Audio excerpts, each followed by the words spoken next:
Bagaimana hukumnya menerima bayaran dari berdakwah berceramah? Nyindir nih. Nyindir nih. Ustadz Somad ceramah ngambil amplop, saya nggak pernah ngambil amplop karena langsung ditransfer ke rekening.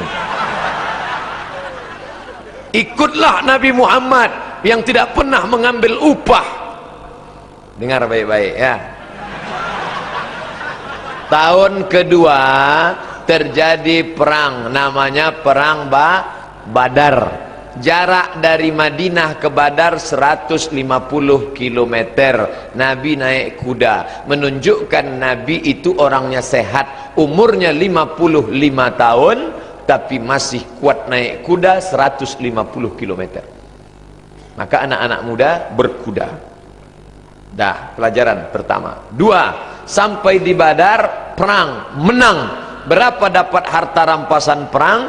La taqillu an khamsina alfi dinarin zahabiyin, kata Syekh Safiur Rahman Al-Mubarak Furi dalam kitab Ar-Rahiq Al-Makhtum. Buku ini pemenang Nobel sejarah Nabi, dapat penghargaan dari Saudi Arabia. 50.000 keping uang emas dapat perang Badar. Sekarang kita rupiahkan. Siap? Satu kepingnya 4,25 gram emas murni 24 karat, lebih kurang sekarang 2 juta. 2 juta kali 50.000 keping. Buka Samsung. 2 juta kali 50.000 keping sama dengan 100 miliar. Jatah Nabi Muhammad berapa? Kita baca Quran. Wa'lamu annama ghanimtum min syai'in. Ketahuilah berapa dapat jatah Nabi Muhammad dari harta rampasan perang. Fa inna lillahi khumusahu walir rasul. Rasul dapat khumus khamsah 5, khumus 1/5. Soal, jika perang Badar memperoleh 50.000 keping kali 2 juta, berapakah dapat jatah Nabi 1/5? Berapakah Nabi peroleh pada perang Badar? Makanya kalaulah alumni Al-Quraniyah menjadi pembuat soal penerimaan PNS Badan Kepegawaian Negara, insya Allah soalnya berkualitas seperti ini. Allahu Akbar. Saya waktu ikut tes PNS soalnya, mau saya bocorkan soalnya. Tono, Tony dan Tini menjaga warnet. Tony menjaga warnet di waktu pagi karena kuliah di waktu sore. Tini dan Tony tidak bisa bekerja sama karena pernah pacaran. Jam-jam berapa saja Tony, Tini dan Tony bisa bekerja sama? Enggak berkualitas. Coba buat soalnya seperti ini.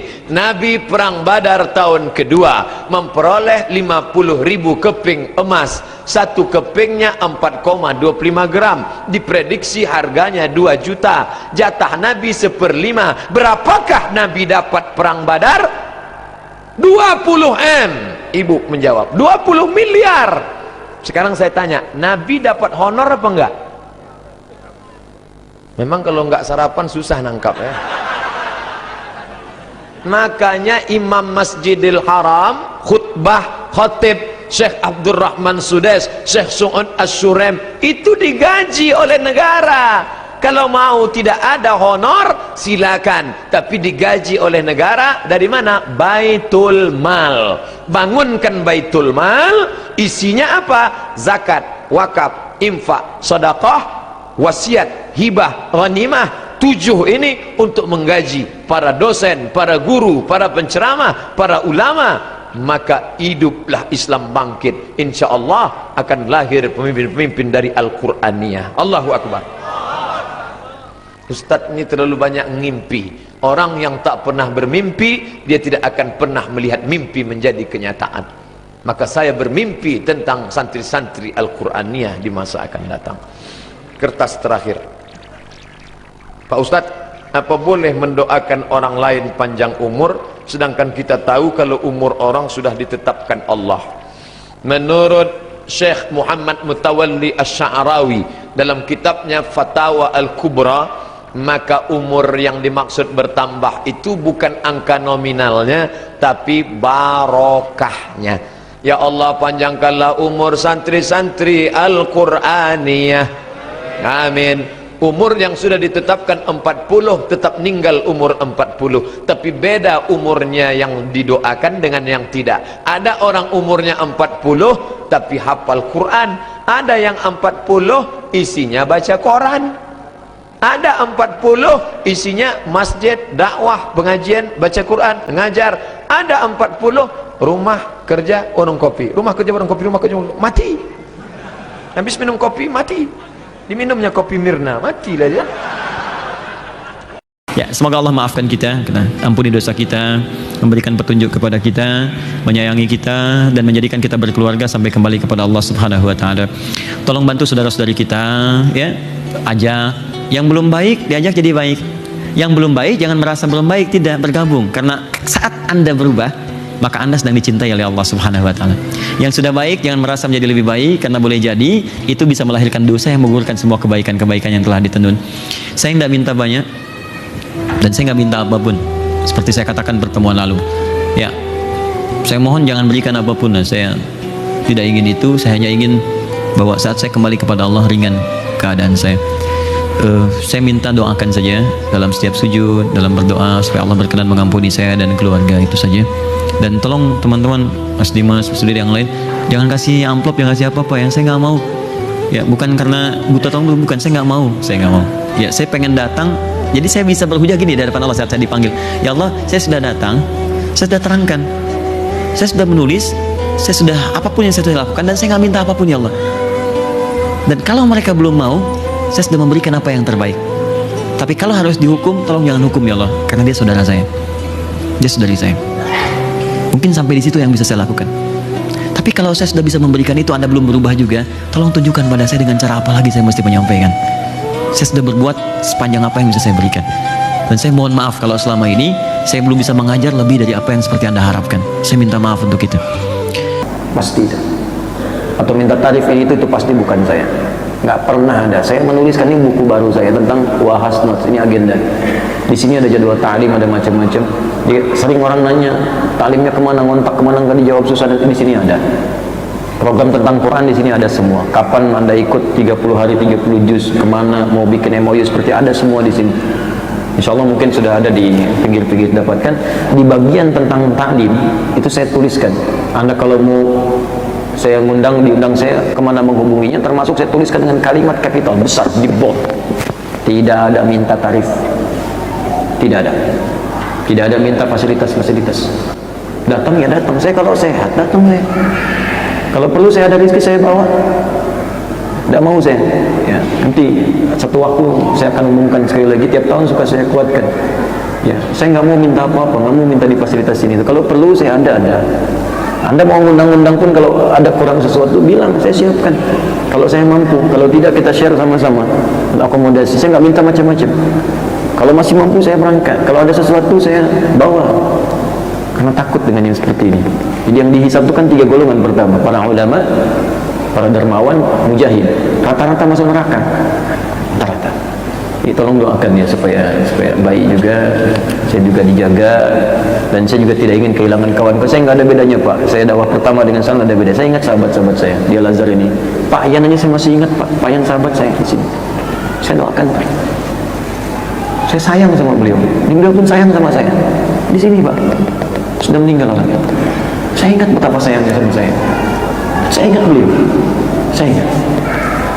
Sahabat-sahabat saya tahu semua yang di Alisan, saya tahu sahabat saya di Assalam, saya doakan. Ya, jadi insya Allah saya nggak lupa, saya tetap hadi yang bersama dia, nggak ada beda saya. Salah Anda kalau menilai saya berbeda atau jauh, tidak.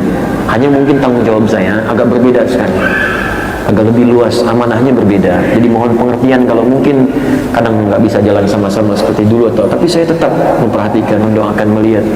Ya, mengamati. Kadang mungkin Anda nggak tahu saya lewat masjid, Anda melihat apa yang sedang dibangun, apa yang kurang. Mungkin Anda nggak tahu sebagian dari apa yang kita bangun itu sama-sama saya ikut di situ. Mungkin Anda nggak tahu kalau segi Ramadan itikaf mungkin saya bisa kirimkan kurma atau apa. Saya lewat kadang-kadang malam sengaja saya pengen lihat gimana Masjid Al-Ihsan, gimana As-Salam, gimana Baitur Rahim di sana, gimana Al-Amanah di sana, Al-Muhajirin di sebelah sana. ya Al-Ittihad di Kayu Ringin. Saya ingat antum semua insyaallah, dan saya ingin jadi keluarga yang baik kita semua. Jangan saling mencela, jangan saling jadi musuh, dan kita beramal saja yang baik supaya diridhai Allah Subhanahu wa taala. Amanah guru saya siang mengaji, mengajar, malam itu berdoa kepada Allah. Bayangkan wajah-wajah yang kau tatap saat kau mengajar. Doakan kepada Allah supaya setiap kalimat yang kau sampaikan sampai pada jiwa mereka dan ringan hisabmu di hadapan Allah Subhanahu wa taala. Nah, kita tenang ini, obatnya supaya kita bisa tenang adalah yakin ada pahalanya. Ada Allah Azza wa Jalla yang tahu masalah, dan Allah Maha mengetahui, alim. Allah Sami', Maha mendengar. Allah Basir, Maha melihat. Allah dari langit ini tahu semua. Kita dizalimi, Allah tahu. Tanpa kita ngeluhin ke manusia pun, Allah sudah tahu. Allah punya cara. Dan paling tepat kalau ibu mengatakan, ya Allah orang ini, ya Allah begini, ya Allah begitu. Libatkan Allah. Kalau kita libatkan Allah, Allah SWT punya cara sendiri. Dan kadang-kadang juga kalau kita sangka baik, Bu, biasa kalau uang kita diambil oleh orang misalnya, terus ibu kesel, ya ibu coba muhasabah. Yang saya katakan, bisa saja mungkin uang itu yang dikeluarkan sebenarnya adalah uang yang masih syubhat atau haram dari diri kita. Maka Allah keluarkan dengan caranya, gitu kan? Ke orang ini karena orang ini lebih pantas untuk ambil. Terjadi itu banyak. Bisa juga kadang-kadang Allah Subhanahu wa taala tahu kena niat ketulusan. Ada teman saya cerita kemarin. Ini contoh kasus yang lainnya, berbeda. Jadi dia bilang ada satu teman saya Ustadz, kebetulan saya waktu haji kemarin bersama-sama dengan satu orang teman saya dari Madura, atau kiai gitu, teman dekat saya, ngobrol-ngobrol sama-sama bimbing haji gitu. Lalu dia sempat cerita sama saya, di antara cerita yang dia sampaikan, dia bilang, ada teman saya Ustadz gitu kan, satu waktu pernah pergi ceramah.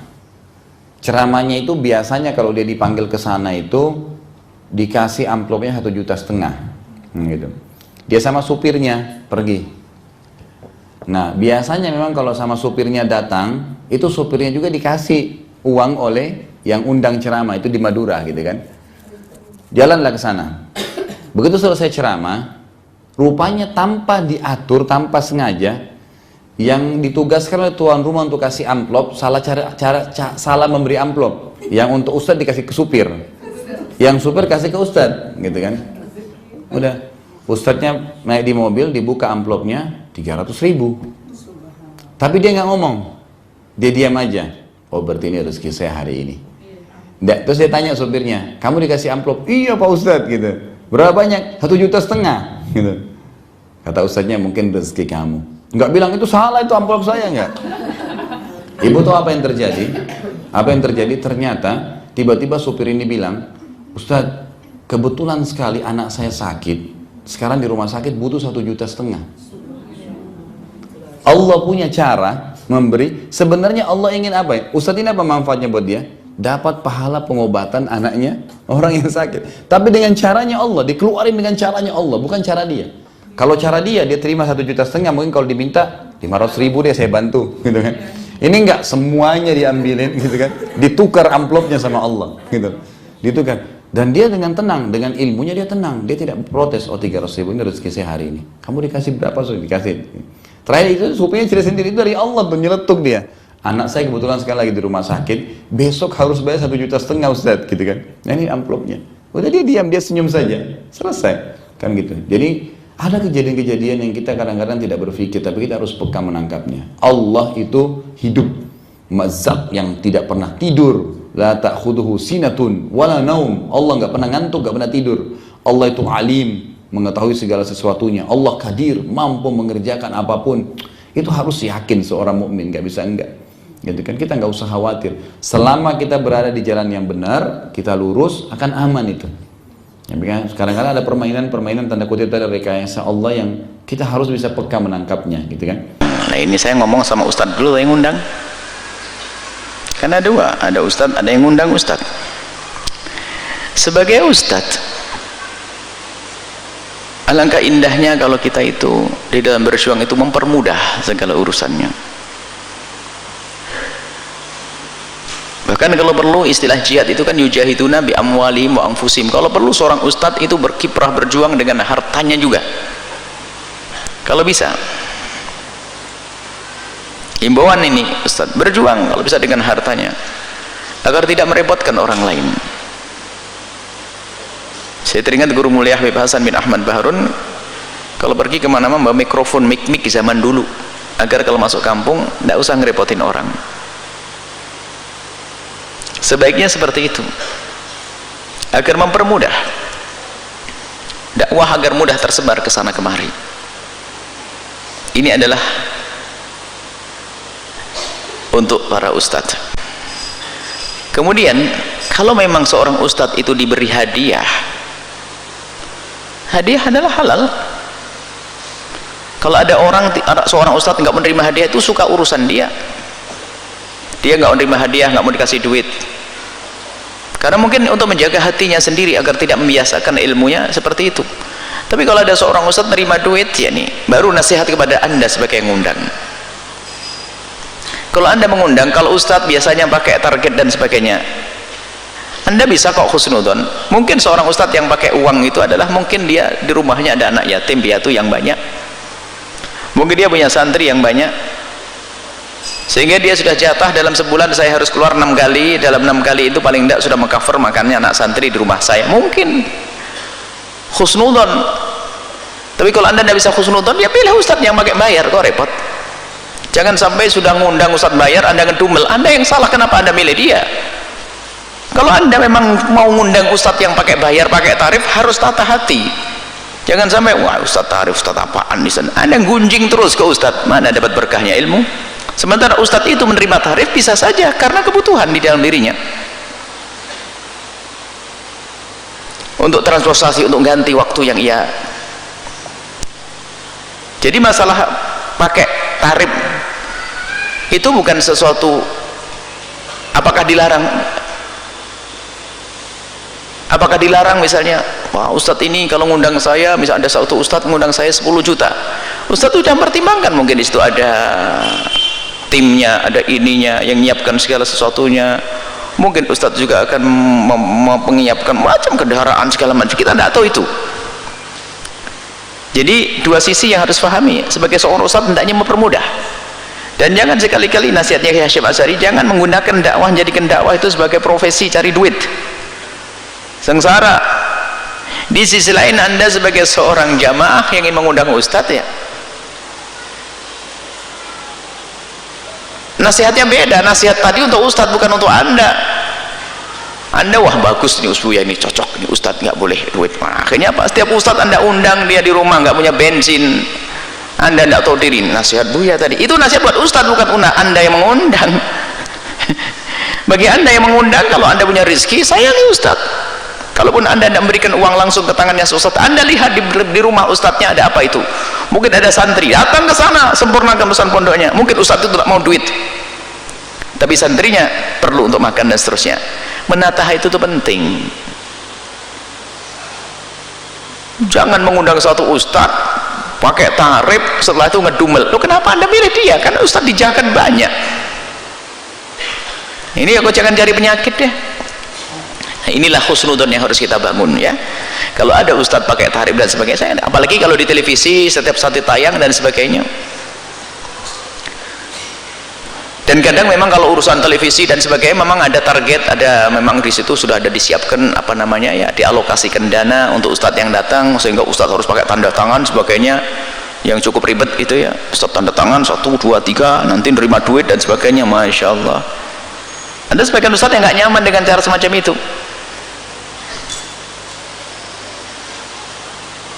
Kalau ustadz nerima, jadi jangan suudon deh kepada ustadz nerima duit, nerima amplop, ya sah, haknya dia. Jangan gara-gara anda tidak nerima amplop langsung jelekin, oh, ustadz kok nerima amplop, mau apaan, loh, nerima amplop, tidak ada masalah mau. Tapi kalau anda sebagai ustadz yang memang menghindar dari itu semua untuk mempermudah urusan umat, ya hak anda, dan anda termasuk berjuang saat itu, agar kalau seorang jamaah datang ke rumah anda nggak usah mikir nyiapin beras sama pisang sama ketela. Ketelanya belum panen, nggak berani datang ke rumah kiainya. Kenapa? Kalau ke rumah kiai harus membawa ketela sama pisang, ketelanya belum panen. Ada kan biasa bawaan kiai ini, assalamualaikum, depannya waalaikumsalam. Apakah salah? Ya nggak salah, kebiasaan seorang murid yang mencintai guru. Tapi ada sebagian guru yang nggak mau, mungkin untuk permudah, biar orang datang dengan tangan kosong pun lego, nyaman, tidak repot. Ini cara masing-masing. Pokoknya gini loh deh, jangan suudon deh. Ustaz terima tarif kita khusnudzon, mungkin di belakang ada yang ditanggung banyak, itu selesai. Tapi kita sebagai seorang murid misalnya, ya jangan pelit-pelit dong sama guru kita. Dan di saat kita sebagai seorang ustadz dong, kalau bisa ustadz yang memberi. Kalau di bulan Ramadan begini saya teringat guru mulia Al-Habib Salim bin Abdullah Syatiri yang baru wafat. Itu antara duhur dengan asar itu sudah nunggu, karena asar itu majelis di masjid Jami'. Pengajian setelah salat asar langsung sampai menjelang buka kayak jam begini persis. Itu antara waktu duhur, beliau sudah duhur dengan asar sudah ada di masjid. Itu sambil duduk dibaca Quran begitu, nanti setelah lagi ada orang datang misi kasih duit, itu 100 real 200 real. Kita santri enak dapat nih. Jadi beliau memberi. Saya lihat orang-orang ulama kok memberi indah kalau bisa memberi. Nah, ini jadi kuncinya husnudzon ya. Kalau anda ketemu ustadz pasang tarif ya, daripada anda ngedumel, jangan undang dia dong, masih ada yang lainnya. Sudah ngundang ngedumel nih, apa itu ya? Husnudzon. Tapi sisi lain sebagai ustadz hendaknya mempermudah urusan dakwah. Wallahu a'lam bishawab.